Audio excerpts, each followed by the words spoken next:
Ukrainian armed forces have entered the rear of the Russian army. The Kremlin announced the occupation of Kupiansk and the encirclement of 15 Ukrainian battalions in a cauldron. Crimea is under attack by the main intelligence directorate, HUR. Budanov's fighters are burning helicopters and air defense systems on the peninsula. Putin is convening an emergency meeting. The US has named the beginning of December as the end date of the war. Trump threatens Zelensky with no weapons or intelligence if he doesn't sign his peace plan. The European Union considers Trump's plan a capitulation, and Britain is preparing to send troops to Ukraine. In St. Petersburg, the Polish ambassador was attacked. Germany is giving Ukraine a huge batch of long-range missiles, and could it finally be the long-awaited Taurus? Hello, my name is Anastasia Dimitrovskaya, and right now we'll talk about the main news. But first, please like this video and subscribe to our channel so we don't lose each other on YouTube. In Crimea, which is temporarily occupied by the Russians, fighters from Ukraine's main intelligence directorate burned a Russian Ka-27 helicopter and expensive air defense systems.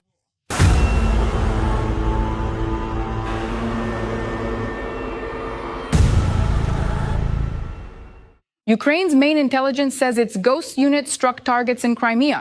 As a result of the operation, the following targets were successfully destroyed: a shipborne multifunctional Ka-27 helicopter, a Lira-A-10 airfield radar complex, RLS-5566 SU Neighbor U, the Nebeza radar in a dome structure, the P-18 T-REC radar.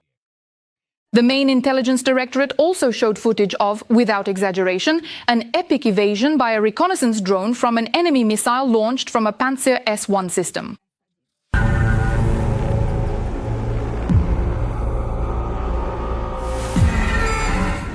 And now to news from the front.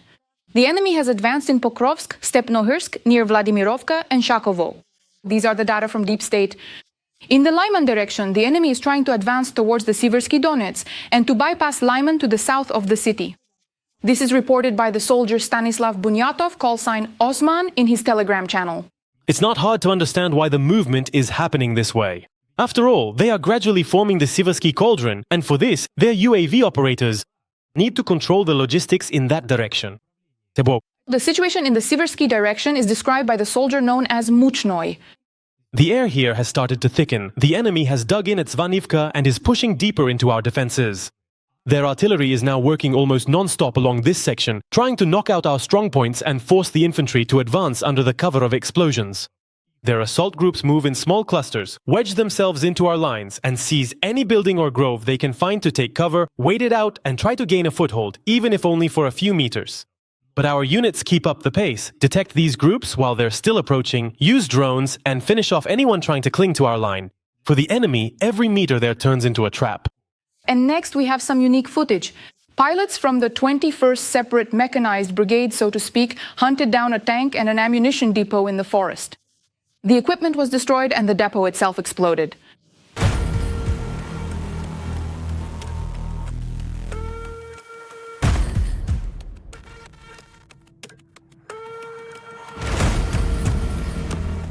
Footage like this from Pokrovsk is also spreading online. The video shows occupiers walking around in the southern part of the city.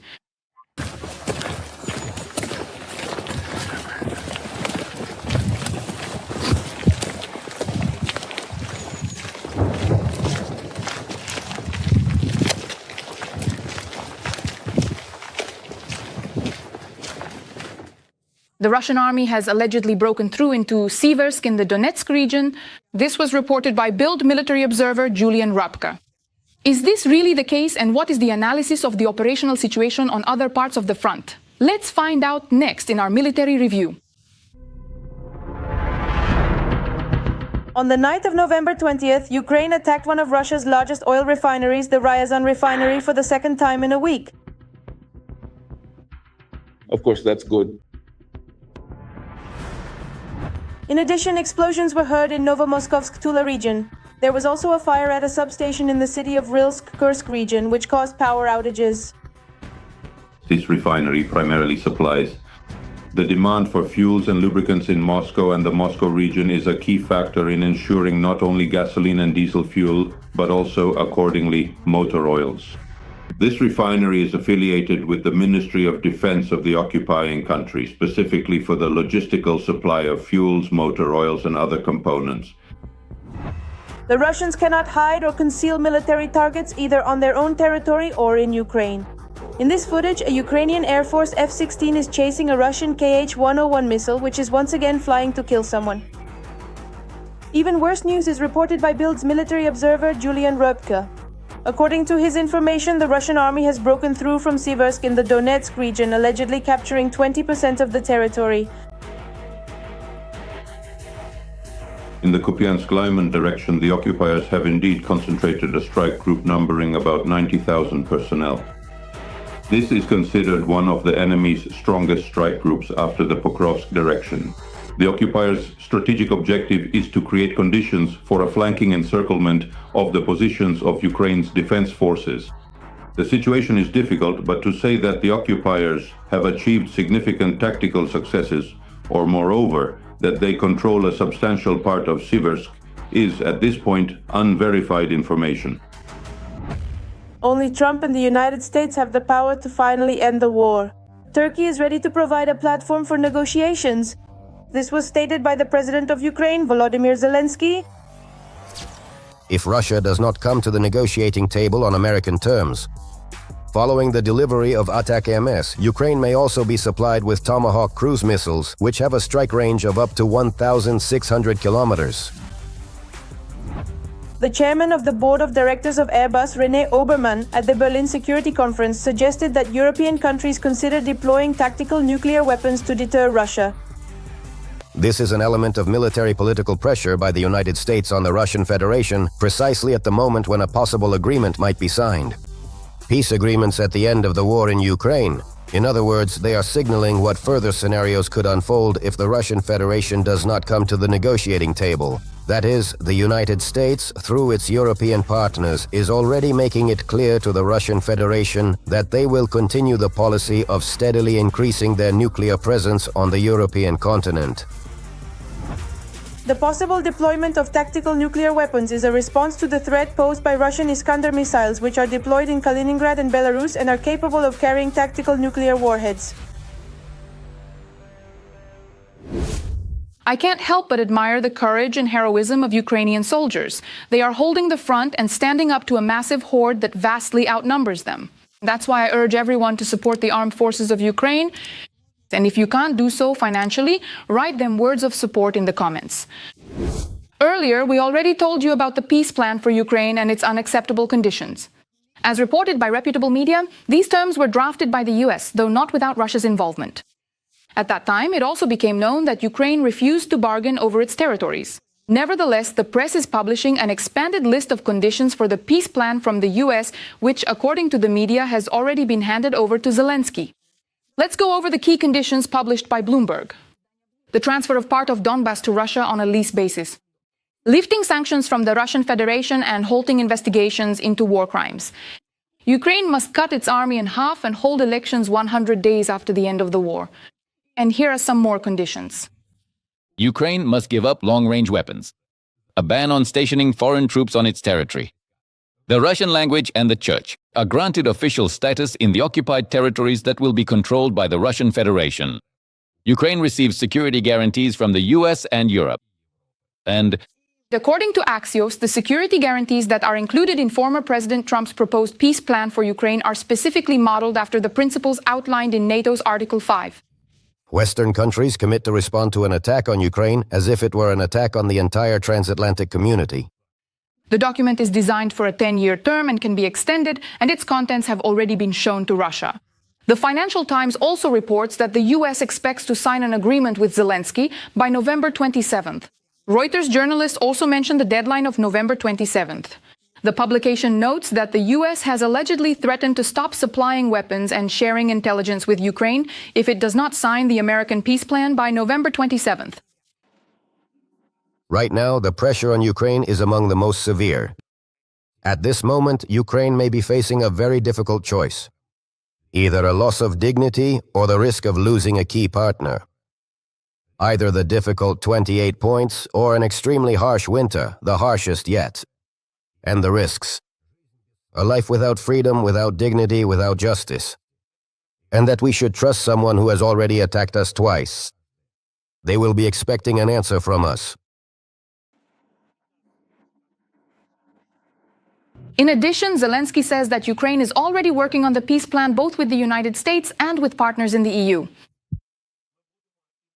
We will and must do everything so that the result is the end of the war and not the end of Ukraine, the end of Europe, or the end of global peace. I spoke only with Europeans.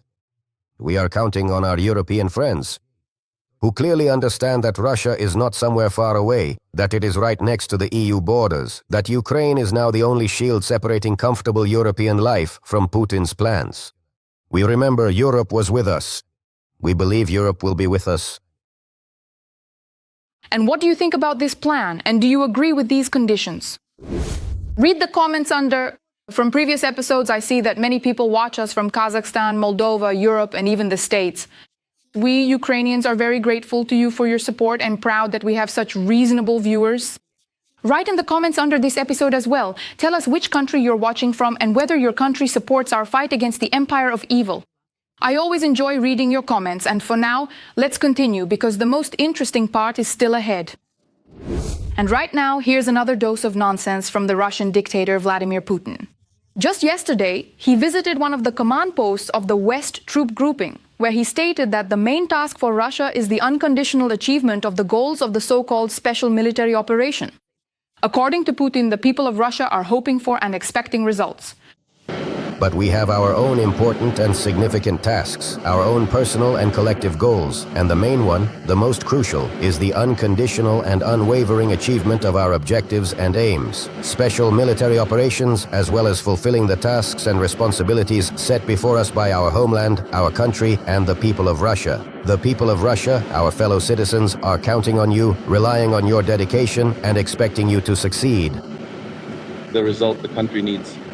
In addition, Putin stated that since March of last year, the political leadership of Ukraine has simply been a criminal group, and that the officials sitting on their golden toilets in Kyiv are unlikely to care about ordinary people. We already understand what the political leadership of Ukraine is. It is a criminal group, an organized criminal community, which since March of last year has usurped power and, under the pretext of needing to continue the war with Russia, holds onto this power in Ukraine for the sake of personal enrichment. These people are sitting on golden toilets. They hardly think about the fate of their country, about the fate of ordinary people in Ukraine. The officer corps, let alone ordinary soldiers. But that's not all. The chief of the Russian General Staff, Valery Gerasimov, reported to Putin about the capture of Kupiansk and that 80% of Volchansk has been taken. The Russian dictator himself spoke about fighting inside Konstantinovka, and around Kupiansk he told the nodal command that they managed to block about 15 battalions of the Ukrainian armed forces. However, according to the maps of the State Traffic Inspectorate, the information from Russia's top military leadership is yet another fake. For its part, the General Staff of the Ukrainian Armed Forces denied Putin's claim about the capture of Kupiansk and Yampol. And according to the defense forces, Kupiansk is completely under Ukrainian control. Counter-sabotage measures are ongoing there. And in the Yampol area, the military is conducting search and strike operations. The General Staff also denied Russian claims of capturing 80% of Vovchansk and 70% of Pokrovsk. But what can I say? In Russia, everything is as usual. The circus has left, but the clowns remain. It's like they say, even the big top is taking a break. The EU is preparing its own plan to end the war in Ukraine. The Wall Street Journal reports that European leaders want to agree on it in the coming days, persuading Ukraine to support this plan rather than the one proposed by the US and Russia. Because as journalists write, the EU believes that the Trump plan would amount to Ukraine's actual capitulation. The details of the plan are not being disclosed, but recently the High Representative of the European Union for Foreign Affairs and Security, Kaja Kallas, spoke about the so-called alternative EU plan. The pressure should be on the aggressor, not the victim. Our plan is very simple and consists of 2 points. First, to weaken Russia. Second, to support Ukraine. In addition, German Chancellor Friedrich Merz, French President Emmanuel Macron, and British Prime Minister Keir Starmer, during a conversation with President Volodymyr Zelensky, emphasized that any peace agreement concerning European states, the European Union, or NATO requires the approval of European partners or consensus among allies. Every voice matters. Join our community, support independent journalism, and help us bring you the truth from Ukraine. Become a member of Ukraine today. Join us now. Meanwhile, the German publication Bild reports that Germany is leading Europe's efforts to counter the peace plan. Trump. Journalists, citing sources, write that Chancellor Merz of Germany urgently cancelled scheduled meetings in order to hold phone conversations with Trump and Zelensky on this issue. And in Merz's office, they have already begun developing their own plan to end the war, as they are, quote, concerned about the US proposal. If the Kremlin continues to ignore calls for a ceasefire, the US is prepared to impose additional economic sanctions against Russia and continue supplying weapons to Ukraine. This was stated during a Security Council meeting by the US Permanent Representative to the UN, Mike Waltz. We offered Russia generous terms, including the lifting of sanctions. We asked Russia to stop its attacks and to meet directly with Ukraine for negotiations on a peaceful settlement. Unfortunately, the fighting continues. Tragically, this is leading to new civilian casualties. We can impose additional economic sanctions. If Russia continues to ignore calls for a ceasefire, we will also continue to provide weapons for Ukraine's defense. Let me remind you that at the end of October, the United States imposed additional sanctions against Russia's two largest oil companies, Rosneft and Lukoil, while the sanctions introduced in October set a deadline of November 21st for companies to cease cooperation with Rosneft and Lukoil. And again, Bloomberg reports that Russian oil risks getting stuck in the middle of the ocean because of US sanctions. US sanctions that came into effect on Friday could leave nearly 48 million barrels of Russian crude oil stranded at sea, forcing dozens of tankers to urgently seek alternative destinations. What do you think if Russia refuses to agree to a ceasefire and negotiations? Will the US increase its sanctions pressure? But that's not all. Europe is preparing sanctions against Russia's shadow fleet. Taken together, this will create conditions that will definitely force Putin to sit down at the negotiating table with Kyiv. More details on this coming up. The US and Europe are preparing a new round of sanctions against Russia. The Europeans deserve a big plus for voicing, in my opinion, such truly high-quality and proactive initiatives. US President Donald Trump has called on the Senate Republican Majority Leader to step up work on a bipartisan bill for new sanctions against Russia. If you want to bring Putin to the negotiating table, no plan, whether it has 28 points or 12 points, will work unless Putin believes that we will continue military support for Ukraine and that we will go after those who buy cheap Russian oil. According to the co-author of the bill, Lindsey Graham, Donald Trump signed the bill, making amendments that stipulate the final decision on their implementation and removal rests personally with the President of the United States. We are talking about the so-called draconian sanctions, with huge tariffs on countries that purchase oil from Russia. Regarding the so-called shadow fleet, there are things the Europeans can do about the shadow fleet, since much of this activity takes place in areas much closer to them. At the same time, Europe has stepped up its efforts to combat the Russian shadow fleet. Germany, France, and Poland have proposed new measures to the EU against Russia's expanding shadow fleet, which allows Putin to freely trade oil around the world. The Russians have learned how to circumvent the current sanctions restrictions regarding the shadow tanker fleet. By the way, the Russian Federation has assembled such a massive shadow tanker fleet, which now includes, that's about 20% of all tankers in the world on planet Earth.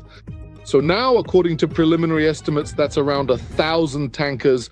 The proposed measures do not target individual vessels, but rather impose sanctions on the companies that register, insure, and provide logistics services for them, particularly in European countries. And as part of analyzing their documentation to understand where each vessel actually is. And who is servicing these vessels of the shadow tanker fleet, which of course will help, first of all, to verify them much more effectively than before, and accordingly to impose the maximum possible sanctions on them. In other words, to prevent Russian oil and petroleum products from entering European markets. According to Bloomberg, amid sanctions against Lukoil and Rosneft, the price of Russian Urals oil has dropped to its lowest level in the past 2.5 years. Its current price is $36.61 per barrel. Future restrictions will deal an extremely painful blow to Putin's petrodollar cash cow. In St. Petersburg, the Polish ambassador to Russia, Krzysztof Krajewski, was attacked. And as is known, this happened when the diplomat came to the city to meet with the local Polish community. The Polish newspaper Gazeta Wyborcza reports that when Krajewski was heading to a service at the local basilica accompanied by Consul Jarosław Stryczarski, they were surrounded by an aggressive group of demonstrators who held signs with anti-Polish and anti-Ukrainian slogans and attacked the diplomat because Poland is actively helping Ukraine. This was the most serious incident of its kind in many years. Only the intervention of security prevented the ambassador from being beaten, our source in the Ministry of Foreign Affairs reports. I confirm that such an incident did take place. On Wednesday, during a meeting with the Russian chargé d'affaires, the Polish side expressed its outrage. In response, we were told that such situations should not occur, said Maciej Wiewiór, a representative of the Ministry of Foreign Affairs, to Gazeta Wyborcza. Krajewski himself, as is known, was not injured during the attack, while the demonstrators were neutralized by the Polish security service, which has been accompanying the ambassador since the start of Russia's full-scale invasion of Ukraine. Britain has identified military units that it could send to Ukraine after a peace agreement. Bloomberg reports that London has updated its deployment plans within the coalition of willing countries after a series of reconnaissance missions in Ukraine. The United Kingdom is preparing to spend more than £100 million to cover the initial costs of sending its troops to Ukraine in the event a ceasefire agreement is reached. Meanwhile, according to Bloomberg, the British military has already determined the personnel, roles and locations for the headquarters. After the deployment of multinational forces in Ukraine, following the signing of a peace agreement in Kyiv, a coordination group will be established under the leadership of a two-star British officer. This group will provide experts in logistics, armaments and training to assist in the restoration of Ukraine's ground forces, as well as ensure the patrolling of airspace to resume normal international air traffic. It is also known that after a possible peace agreement, a coordination group will be established in Kyiv under the leadership of a British general, and personnel will be stationed far from the front line. Although the United Kingdom is among the countries that have declared their readiness to deploy troops in Ukraine after a peace agreement is reached, it intends to station them away from the front line. The United Kingdom has been training Ukrainian military personnel on its own territory since the beginning of the conflict, but wants to be able to train Ukrainian soldiers inside the country. German Chancellor Friedrich Merz announced the delivery of long-range missiles to Ukraine. In addition, Ukraine has received its first Terrahawk anti-aircraft systems. Paladin, and let's not forget about the unprecedented military aid from Spain. More details about all of this are coming up in the report. Even more aid and support. The German Chancellor promised to equip the Ukrainian army with long-range weapon systems. But Merz did not disclose details about the number of missiles or the delivery timeline. For months, we have been working intensively with the Ukrainian government on implementing long-range fire projects, as we technically call them. The Ukrainian army will be equipped with such weapon systems. At the same time, the Chancellor refused to answer a question about Germany's previous reluctance to supply Ukraine with Taurus long-range cruise missiles. He called this approach a tactic to increase pressure on the aggressor country, Russia. The possibility of operating the Taurus missiles directly depends on the level of training of technical personnel. So, apparently what is meant is that the Taurus can currently only be used by Bundeswehr military personnel. And training Ukrainian specialists for this will take quite a long period of time. Germany is the largest European donor of military aid to Ukraine. Since the beginning of the war, the government has provided Ukraine with assistance totaling more than 50 billion euros. In September, Berlin launched a new initiative to procure long-range drones jointly with Ukraine's defense industry. Germany will also allocate an additional 150 million euros to purchase weapons from the US for Kyiv. Germany is well aware of the possibilities of direct military confrontation with the Russian Federation. That is why it is deeply invested in ensuring the defense capability of the Ukrainian state and, accordingly, in the technical rearmament of Ukraine's defense forces. Meanwhile, the Ukrainian Air Force has strengthened its air defense with the new British Terrahawk Paladin weapon system. The number of units delivered has not been disclosed, but even a small batch of such systems will significantly enhance Ukraine's air defense. For the Ukrainian side, this means creating a so-called focal air defense system to protect key logistical and military facilities from strikes at critical moments by the enemy's aerodynamic means. First and foremost, this refers to UAVs. This system is mobile and accordingly can be redeployed to any location. And given its autonomous use, this significantly increases the Ukrainian side's ability to counter threats at any given moment, as well as from the Russian Federation. Spain will also allocate 615 million euros to support Ukraine, the lion's share of which is earmarked specifically for military needs. In the first place, this is a program for additional arms purchases for the needs of the Ukrainian armed forces from the United States. The second is, accordingly, the strengthening of Ukraine's air defense systems. And accordingly, that's the nature of it. logistical and technical support, including the transfer by the Spanish side of heavy armored vehicles and strike systems that are currently in service with the Spanish army. Since the start of the full-scale war, Ukraine has ramped up weapons production and the implementation of new technologies, which are already being used on the front lines. The volume of domestic weapons production has increased tenfold. Ukraine has scaled up production of the Bogdana self-propelled artillery systems to 20 units per month. These are record numbers even for NATO countries. A distinctive feature is that this is a modified 155mm caliber, which is the NATO standard, plus accordingly the price-to-quality ratio. In addition, Ukraine's defense forces have increased the production of artillery shells, and the increase has been record-breaking.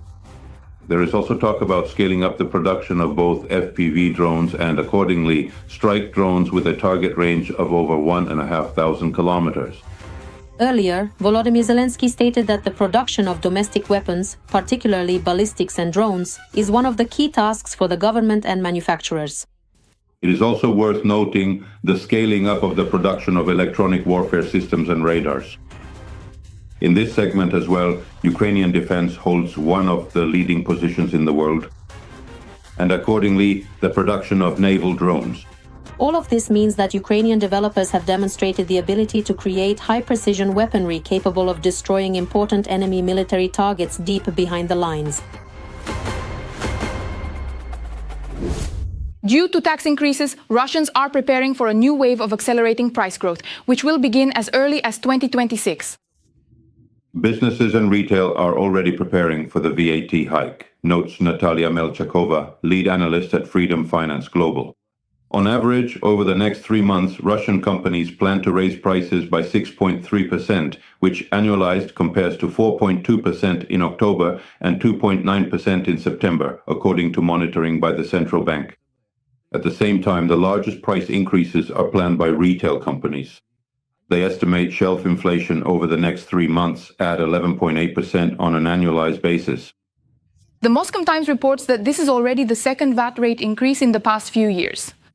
The second VAT hike in 7 years from 20% to 22% will put Russia among the top countries in the world in terms of this tax rate. Only a few European countries have a higher VAT, and outside the European region, Russia will share the lead with Uruguay. The special military operation, let me remind you, is still going according to plan. In short, as Russian officials like to say, there's no money, but hang in there.